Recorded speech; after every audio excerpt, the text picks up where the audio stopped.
Further ado, I'd like to call upon Prime Minister. Checking that I'm audible. Awesome. Starting my speech in 3, 2, 1. 2 points in my speech. First, on research and critical thinking. Secondly, on the minority inclusion in society and why we make the discourse much worse for them via cancel culture. Before that, a lot of framing, because in this debate, it's particularly important. First, what do we think is being canceled? We are basing it also on facts, because I think we all know what this debate is about. But generally, these have to be opinions that have some demands, right? No one is invited to university, at least if they're not students from within the university that want to hear them.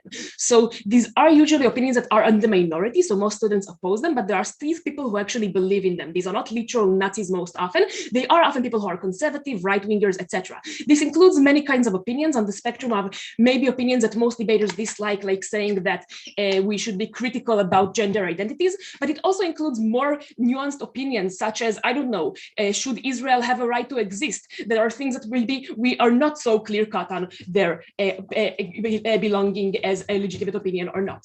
Secondly, we think that many of the people who give those speeches and are currently being canceled are university staff themselves, people who are professors. We see it in the example of Jordan Peterson, who was a professor in the university that he lectured in before he was fired due to cancel culture. We saw it in the example of recently in Britain, a lot of examples as of recent, a professor that was researching criminology and trans women inclusion in women's prisons and was fired due to her research on this form. Yes, we are aware that cancel culture is mostly directed at people who give talks and not only research, but we think that there's a large overlap between them. Further than that, I will analyze. Thirdly, we think that some forms of expression are not unique to cancel culture, but would be regulated on both sides of the debate. So to be clear, incitement is illegal in either side of the debate. They cannot say kill people because of whoever they are identified as. B, we think that there are some university guidelines specifically on bullying. That is, while it is fine to make gender critical opinions, people like Milo Yiannopoulos, who did literally take a trans girl out of the closet in front of an audience and tell everyone that they should treat her, is not in the debate, because this is literal bullying. It would stay illegal, just like sexual harassment in the university is illegal. That's not part of the debate. We think another point of framing that is important is many of these quote unquote hurtful opinions exist outside of universities anyway. I will address this in my points on why it changes in the debate. And lastly, importantly, we think that people are not obliged to usually be exposed to these opinions. You can choose to not enter into those lectures. Often they come with trigger warnings, or at least with the telling you in advance what they are going to talk about, so you don't have to go there if it hurts you. Cool. Let's talk about the arguments. First, research and critical thinking. Why do we think it is significantly harmed? Several things that happen. And to be clear, we think that the way in which it takes place is like people often demonstrating against individuals who lecture, calling for them to being fired, student boards that try to sanction them, and often they have been fired. Awesome. It deters researchers from actually researching the thing in the first place, because they fear being associated with an opinion that they now see to be extremely leading to horrible results that might imperil the entirety of their research. Secondly, they also it also means that they fear criticizing research in another direction. So it's not just their own research that they are changing, but if someone is making a research in the other direction, like saying we do think gender identity is valid, no one is going to dare criticize it and is going to be part of an echo chamber. Thirdly, we think that it also makes students themselves think in the first place more in the lines of drawing the target around the arrow, because they are formed now inside an echo chamber. They are less exposed to other opinions. I'll soon get to the external opinions and why they are not sufficient. And B, they just are learning that there are some opinions that are told to be not legitimate. Take this hate speech out of campus, so we don't even need to think about them. So it means in the first place, their framework of thinking is much more narrow. We think that it is important for them to be exposed to other opinions outside of their echo chamber within universities, and not just from these lectures speaking outside, for several crucial reasons.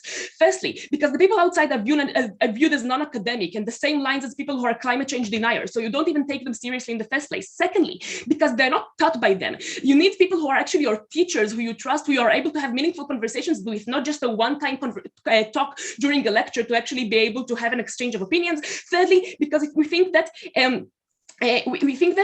when you're not inside university facilities, even if you have like the glory of I used to be a professor like Jordan Peterson, you're not able to conduct actual research. You don't have your labs, the budgets, and everything you need to do to actually make meaningful additions in the contribution of discussion. So we think that this is lost. Why is this harmful? First, because we don't know the truth, okay? I know debaters really like left-wing bullshit, but I think that honestly, a lot of these opinions are just a trend of the time. I agree with many of them. I disagree with others. We think that many years ago, ago, what would have been considered morally inappropriate would be maybe to speak in favor of trans people. We think a lot of this is just a result of what we are used to as standards of our own society. And the only way to know it is through free exchange of ideas, which we are losing under this debate. Secondly, specifically, the universities have a unique role in doing so because they are the main facility that can conduct research and actually lead to changing shifts of opinion. And lastly, because even if we want to have more research in the form of the good old liberal left-wing research, it is done better when it is self-critical, when it is criticized by people who disagree with it, when it improves its actual premises. Before I move on, I'd really like to take closing. Yeah, you can see that the number of opinions that fall into your case is very small, and also most people already don't believe them. If that's true, then you're not really losing out on that much research because most people already had natural inclinations to not research this stuff anyway.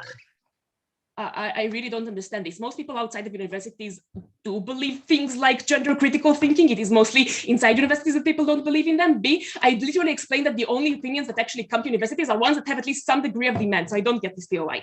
Cool, let's talk about this first. Look, we think that generally speaking, minorities and women and whoever is harmed by this is still going to come and still going to express their opinions, and it's going to happen better. Why are they still going to come? Few reasons. First, just intuition pump. This is a recent trend, mostly in the US and some parts of Western Europe. Ilija, you're in Serbia. You know this bullshit is not as prominent there. It's not as prominent in Israel. It wasn't so prominent even in the US 20 years ago. We have seen women and minorities in universities. Secondly, as much as we like patronizing people, women and minorities are not stupid. They know that they need a degree. They are going to prioritize it over getting heard by one lecturer. Thirdly, we think that most people care more about their direct day-to-day things like doing their research than they do about like political activism. Only 20% of women identify as feminists. Most of them don't give a shit. And lastly, universities are still overwhelmingly liberal and going to be a safe space for them. They're going to have mostly people agreeing with them. Why do we think then that the discourse becomes much better when you can respond to this within university facilities? We think A, specifically the ability to respond to this when you have this kind of speaker gives you an exposure to people outside who also support this speaker. When university only publishes for itself, the people don't read it, but people watch Jordan Peterson if they agree with him. So we actually get exposure for these liberal views to people who are not liberal that we have lost under the current status quo. Secondly, we think we are giving the ability to respond to the strong case and not just the straw man like happens outside of universities, because you actually get the real research to interact with. And we know within the debate that better rebuttals are made when you engage in the strong case. Beg you to propose. I would like to thank the speaker very much for his speech, and I would like to call upon the first speaker for the opposition.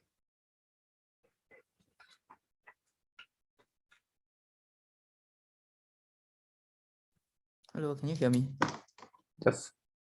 Thanks, give me a moment.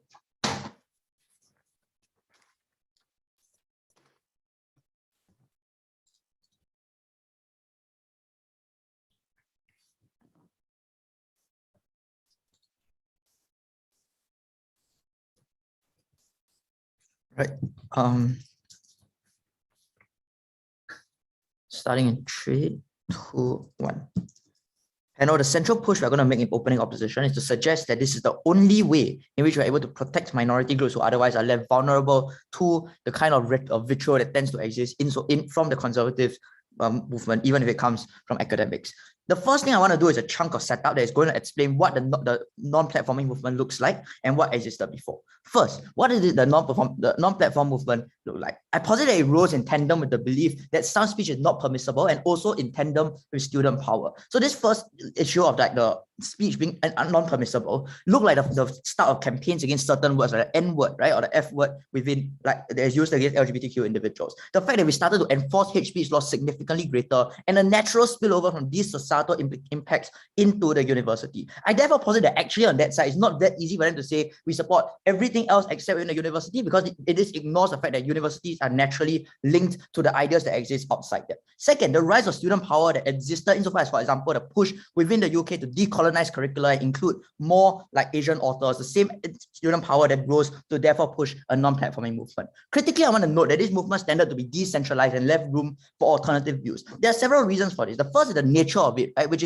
tends to be hashtag based. People gather for a protest, which in turn means that competing protests and competing hashtags tend to exist as well. The fact that like physically trying to block the entrance to the LT, for example, tended to be stopped by, for example, like campus security at a point they got too problematic, which meant that it's untrue to say that this is a monopolizing effect on that side. I also posit that individuals sometimes are able to switch case by case, and insofar as different issues affect them differently, because this isn't like continual membership, but rather something that individuals opt in to be part of and opt out of in the status quo. Third, I want to note that insofar as the university professors who they say are cancelling, that means that universities have an inherent incentive to react to ensure at a point that they think that this is illegitimate, but also are able that these movements, left-wing movements, are dependent on public opinion in order to create change, right? Because this, in order for them to change society writ large, people outside the university need to agree with them. For example, Obama's criticism of the left wing in the US was a major blow to the progressive movement within the United States in the status quo, and the extent which is accepted, which creates inherent self-moderating mechanisms. That means that I think the non-platforming movement is significantly less radical than they suggested to shut down any research that they just happen to not like, and also the efficacy of that in the extreme is also questionable. What existed before, therefore? I posit that the student population on that side was ultimately information takers because of the belief in the university in radical free speech. Two critical reasons why this is the case. The first is that academics themselves like to be sensational, because this sensationalism is what gets them more attention and therefore raises their profile. See, for example, literature that said that comfort women consented to the sexual abuse that they got within World War II. See, for example, the case for colonialism. But second, that power structures recognize that they can assert themselves better in the realm of free speech because of two reasons. One, the fact that they have significantly more money to do research, which means that they're able to push out their ideas and appear more convincing. But second, also the fact that these power structures have the appeal to authority because they are the university faculty, which therefore meant that a realm of free speech was one that they could monopolize. That is why the comparative is radical free speech on that side of the house.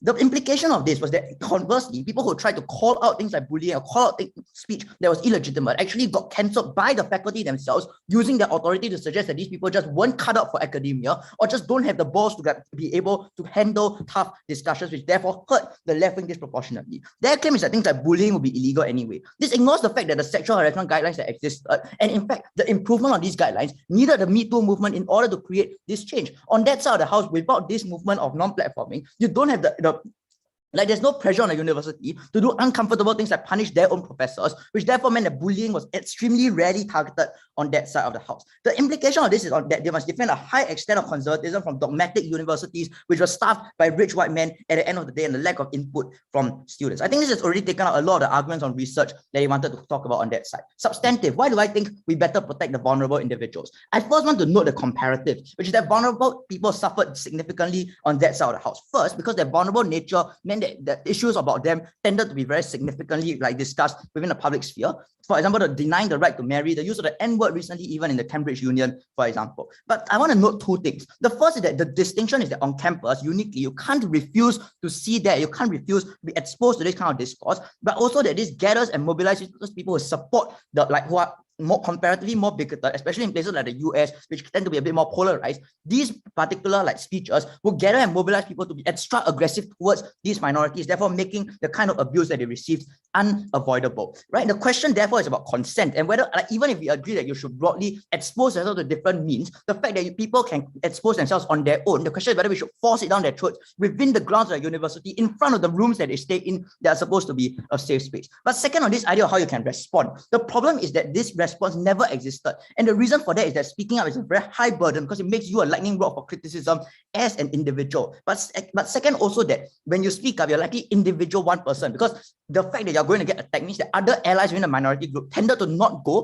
because there'll be a minority and feel attacked and get this kind of trauma, which means that you're always a minority at a point that you speak up. Yes, CG. Under your side, does this discourse stop existing? No, I've explained that it doesn't. The difference obviously is one, the extent of opt-in, and two, the effect that is on your campus and the kind of radical what's the word? A radical mobilization that this creates. Right? I just explained that. Why do we solve this problem? 3 things. First, we obviously remove the worst instances, and that's important, right? Things that, for example, would otherwise be bullying. We now encourage universities to actually clamp down on this, but also we're able to start discussions on this, which is important. The second important thing, because we allow for this discussion to exist about the discussion. Note that people who can oppose can already speak up on both sides of the house. But what we do is that we establish moderate agreement on on the fringes of unacceptability that might otherwise exist anyway. But the distinction is that in the work without this movement, we never force moderates to take a stance. We never put it in a position where this is something that we're discussing. And the fact that moderates reject the fringes is inherently important to these particular groups. The third thing to note is that even if you're not successful in many instances in removing this speech, the fact that the movement exists is a kind of community that inherently makes these more vulnerable people feel like they're not alone and feel like they're not just being shut down by the otherwise opaque university processes. Why do we think that these are the people we care the most about? One, we need to deny that this is a denial of identity and trauma to individuals, especially from individuals who you trust, as OG say. This magnifies the extent of betrayal that people feel and therefore the degree of hurt that they have. Secondly, note that free speech is just not universally accorded to these individuals for reasons I explained before, right? That it's so much harder to access this free speech in these areas. A world in which your point of view and your identity gets cancelled more and more, or people oppose it more and more, becomes a world in which these individuals who are already hurt by the rest of society don't have the ability to voice out these opinions and don't feel comfortable to partake in this free speech. What we at least create for them is the ability to equalize the otherwise the social inequalities that exist outside the university. That's what we oppose. Lightning speaker very much for a speech. And now I'd like to call upon the second speaker for the government.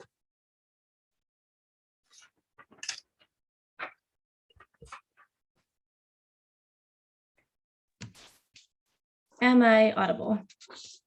Okay.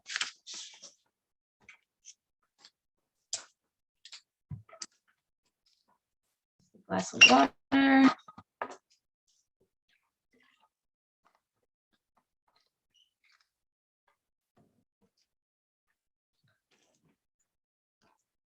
going to start in 3, 2, 1.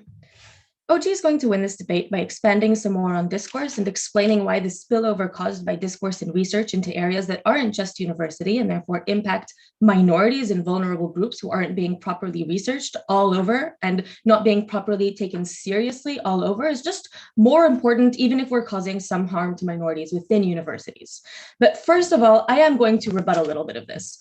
First of all, I just want to note a second that what we are doing is creating counter minorities, right? Today, I, as a right-wing person, am a minority in a university that feels marginalized and that I can't speak up. I am not sure, just on the outset, why I care more about one set of minority over another set of minority feeling oppressed and not being able to speak up. And opening opposition hasn't really justified it, besides calling them vulnerable, which is not a justification, really.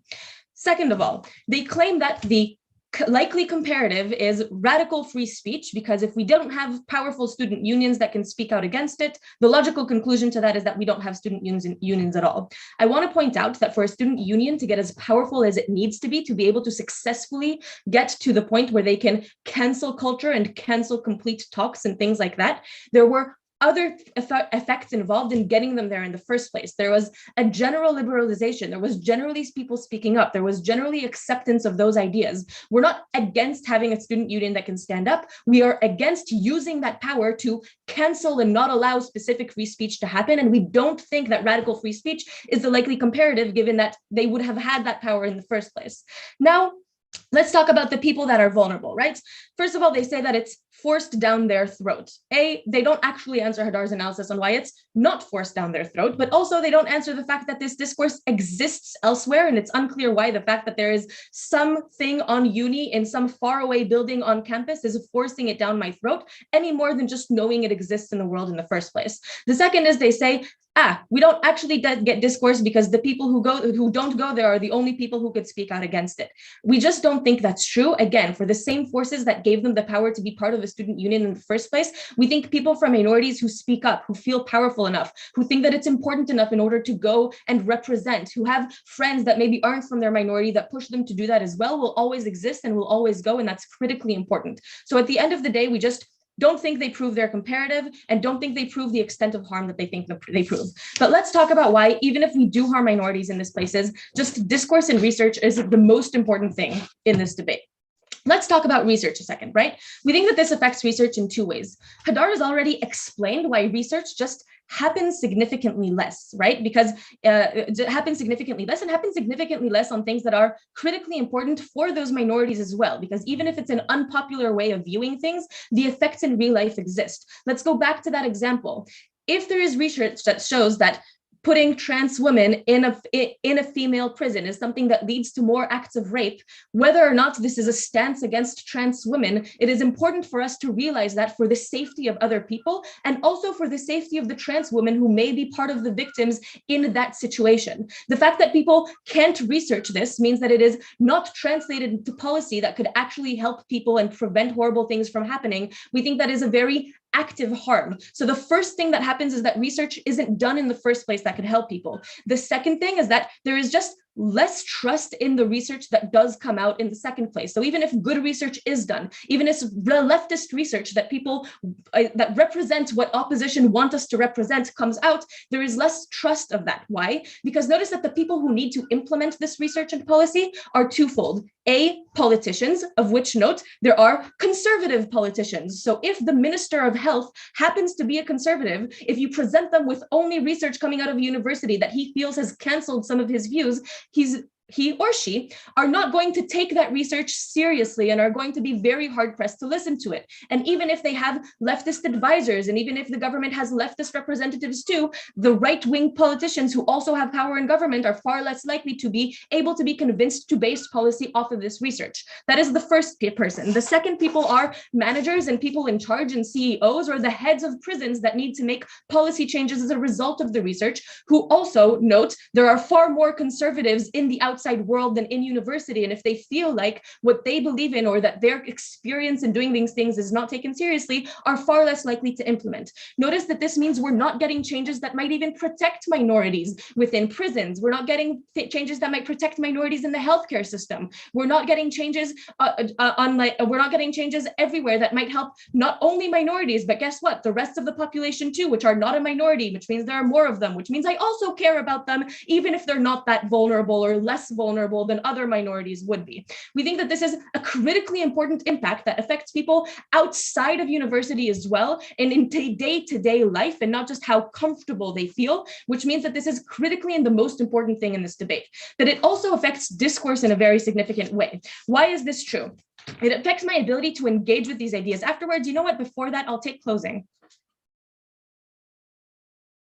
The problem with your case is that you assume that all of this research is going to be beneficial. Most of this research is largely harmful. And at the point where there are controversial opinions, you often do get them researched on either side of the house due to the extension of academic freedom and principle. Thank you. I think the point that I'm making is that even if you get good research on both, you're not going to be able to engage with that either. We think that the ideas that the research that is bad research propagates already exist, right? But the counter research, in order to be able to answer it, is not going to be engaged with. And it doesn't matter if I get those ideas at university or out of it. Me as a prison guard, I'm still going to believe that, but I'm not going to get the policy changes from the people above me I need in order to change that later on. Let's talk about my ability to engage with these ideas. The message of this is these ideas are so evil, they shouldn't be allowed to exist. Two reasons why that's true. Extremity of reaction. It's not just about answering these people, it's about why they shouldn't be able to speak. And also extremity, and to justify that, most people just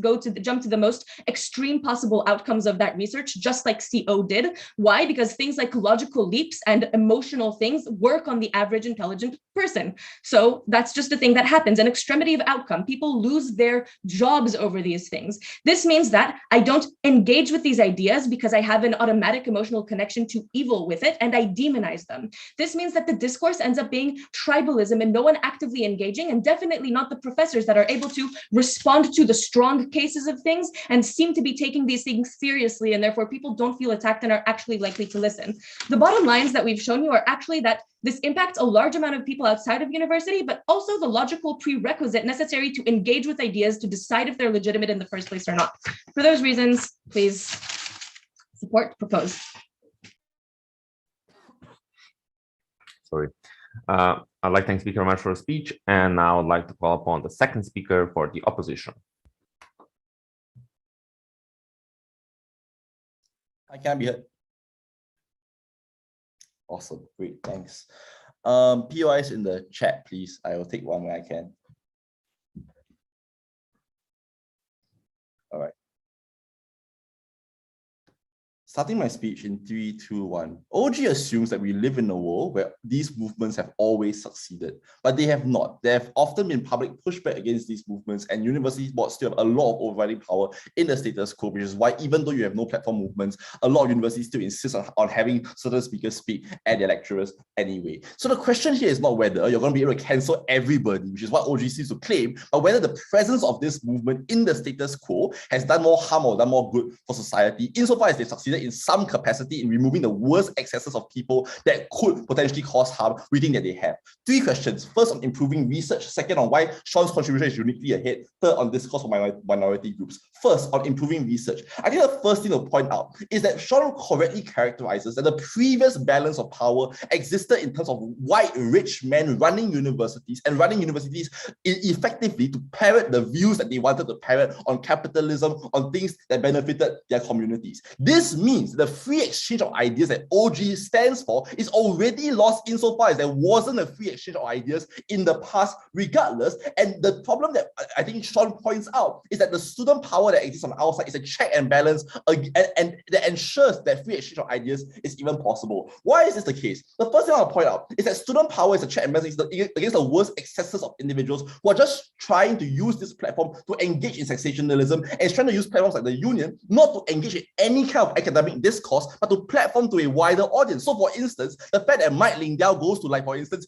UCLA means that he gets local news attention, and that becomes one of the ways in which he's able to sensationalize to a wider audience outside of UCLA. Like, let's be clear, these fuckers don't give a fuck about whether like they actually contribute to academic discourse or not. Their point is to use these universities as a means to get their message out to a wider group because there's more media attention anyway. We don't see why this is not a group that should be like prohibited from entering this academic space. The second thing I'll point out is that Sean also explains why like these no platforming movements don't tend to take extreme positions, i.e. because you often want the media support, you want to not be pilloried by the public, there are natural incentives to not get rid of individuals who are just moderate or just potentially disagree with your views. Note that OG relies on convenient characterizations such as everybody in the world is going to be cancelled insofar as you disagree with them. That's just not the case, right? Because of the fact that there's often a lot of media attention on people that are cancelled, i.e. these movements want to ensure that on the right side of history and the right side of things like public discourse, which is why they're not going to engage in all cancellation in all forms. The third thing I want to point out is that these, like the reason why things like bullying, for instance, are prohibited in the status quo is because of the fact that these movements existed. I think the problem here is that when you have a specific challenge to university professors and academics, as they claim exists through the no platform movement, people listen up. These professors listen up because their jobs are at stake, and the university board listens up because it is their staff that are being attacked in the media and by these movements, i.e. you create the kinds of guidelines that wouldn't exist. You just disagree with their view or disagree with the way that they're pushing forth their view. It is the specific attack and the specific possibility of cancellation that ensures that these guidelines become set in stone in the first place. The last thing I'll point out is that they claim that these people who end up in these like really shitty positions and get cancelled are going to be like completely shunned by the academic community, which is just not true, right? A lot of them end up in cushy positions in like right-wing think tanks anyway. Think Jordan Peterson. It's unclear to me how they are affected in any reasonable way and like how they are unable to churn out academic discourse on our side of the house, insofar as they often are championed as heroes on the right wing regardless on either side of the house. So this is unclear what the marginal benefit is on their side. Okay, second thing, why is Sean's contribution uniquely ahead? I think the first thing we want to point out is that insofar as you remove the worst instances of potential attacks against the most vulnerable communities, we already win this debate. Insofar as there's no marginal benefit towards academic discourse. But I think the counterfactual coming from CG is this, right? In their POI, they say you can have discourse nonetheless without the possibility of no platforming. The problem here is that insofar as we don't engage in no platforming, we have zero control over the people who the board and the university board wants to shove down your throats and put into the lecture theatres that are literally right next to you and force the kind of conversations amongst your peers right next to you. I think that universities don't just exist to provide free academic space, it exists to protect the most vulnerable insofar as they already are marginalized within society itself. We think that these people deserve a safe space where they recognize that the people around them want to protect them and want to stand up for them. And insofar as this is a unique benefit that universities offer to people who are already marginalized, protecting them against the worst excesses is necessarily a good thing. Yes, CG. So not all minorities are the same. Presumably, some Black people will want to actively confront the racists and tell them why they are wrong. That might be cathartic. Okay, but these movements don't claim to represent like the entire minority group. They can represent themselves and the individuals within a particular movement that feel uncomfortable with the processes that lead to these people being hired in the first place. So if you are uncomfortable with somebody next door telling your classmates that you are a stain to society, I think you have every right to protest against that and no platform these individuals in the first place. It is unclear this has to extend to the entire minority community in the first place. Okay, the last thing I'll point out is that OG says that because you trust your because of the fact that they say there's no actual benefit insofar as there's always external discourse as possible. I think the problem here is that insofar as you as OG claims, people trust their professors is what specifically why these individuals are the ones that need to be cautioned the most, because people trust them, people trust their views, and minorities are therefore more affected and more traumatized by the negative views that are put forth by these academics insofar as they hurt and psychologically traumatize the individuals that they're talking about. Okay, third thing, comparative to discourse of minority groups. Here's what OG says. The first thing it says is that the right wing cannot speak up. The degree of oppression here is incredibly unequal. Yeah. First of all, we're not against having counter movements. Like, there's no reason why we're against the idea of having counter movements in the first place. But second of all, like, the degree of oppression that a right wing individual feels as a white man in a potentially conservative area is incredibly limited. I don't know why this is important to the debate. But the main thing they tell you is that you don't get research on things that, for instance, could potentially affect minorities like trans women. The first thing I'll point out is that it is unclear why these kinds of research should be cancelled. This is a radical conception of the movement itself. If research about trans individuals could potentially help the trans community actualize and understand their own identities, it is unclear why the trans movement is going to just immediately cancel this research at first glance, especially if it benefits the people within their constituency itself. They need to debate the realistic possibilities of this happening. But they then say politicians will really not want to listen to you. This is completely symmetric, right? Because for politicians and for CEOs and for hedge fund managers, if something is against your self-interest, you don't take university academic papers seriously on either side of the house, which is what's happening in the status quo anyway, where politicians in their own self-interest and forwarding and parroting their own views ignore university papers in the status quo regardless anyway. It is unclear what the marginal benefit of this is. OG has no actual claim to winning the debate insofar as there are no actual benefits on their side of the house. We gave you a unique harm, that's why all takes this debate.